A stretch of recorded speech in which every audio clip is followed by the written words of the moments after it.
My time has come. My time has come, Silent Assassin. I've been telling people for years. Waldo George, who? Can't find him. He's on the Clippers. Oh, yeah. Paul George, you got kids nowadays. Who's your favorite player? Paul George is one of the best players in league history. Okay. The man rather podcast than play. He's on his big-ass contract with Philadelphia 76ers, and all he does is pod. That's all he does, right? And people look at me like, oh, don't be a hater because, it's the new media and blah, blah, blah, and these players are good. Oh, okay. Well, Podcast P is putting the podcast on pause for now to focus on basketball and helping the Philadelphia 76ers win a chip. Oh, so good, so admirable at this point. It took you this long to realize that what you were doing was a detriment to your play. I see. Don't feel sorry for him. Because at the end of the day, what'd you think was going to happen? Why do people think that they can be able to do 9 things at once? If I have a profession, and I'm not saying that he doesn't work hard at his profession, he's a professional. He's an NBA player. You're at the pinnacle of your career.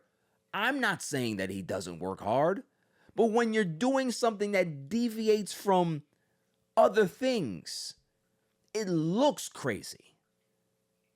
If people are going to your pod, you just went 1 for 19, and you go into your pod to talk about some other NBA shit, don't nobody want to hear that if they're a Philadelphia 76ers fan.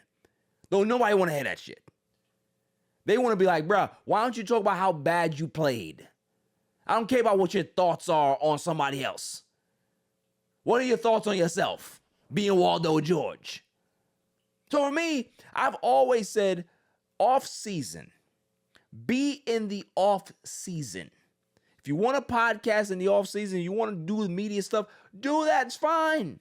When the season comes in, lock in. I don't think that that's a hard ask. It's the same thing with the New York Knicks. You got Josh Hart. You have Brunson. What's his name? Brunson with the podcast. What are y'all podcasting for? Y'all got a season to play. This is New York. They'll give anything that you have that's a negative, just leave it alone. It's too much of a distraction. So all of a sudden, more than midway through the season, you now want to focus on hoops. You look stupid. So I don't feel sorry for no Paul George. And I wonder who got to him. I wonder who finally said, yo, my man, like, this looks crazy. You need to stop. Before he said, well, yeah, I'm just trying to cover the news, man. Nobody cares. Leave that to the people who got time. Jeff Teague, all these other dudes that ain't playing. They're not playing. Gilbert Arenas, let him do it. He ain't playing. He can be able to pod and have his strength. He can do whatever the hell he wants. You have an obligation to the Philadelphia 76ers. That is your job. Not that. So, do I feel sorry for him? No, I don't. Am I a fan of Paul George's game? No, I'm not. The person? Yeah. Good guy. Great story. But in regards to being one of the most overrated basketball players in the last 5, 6, 7, 8 years, he's up there. So, what took you so long to actually figure out that this is the right thing to do?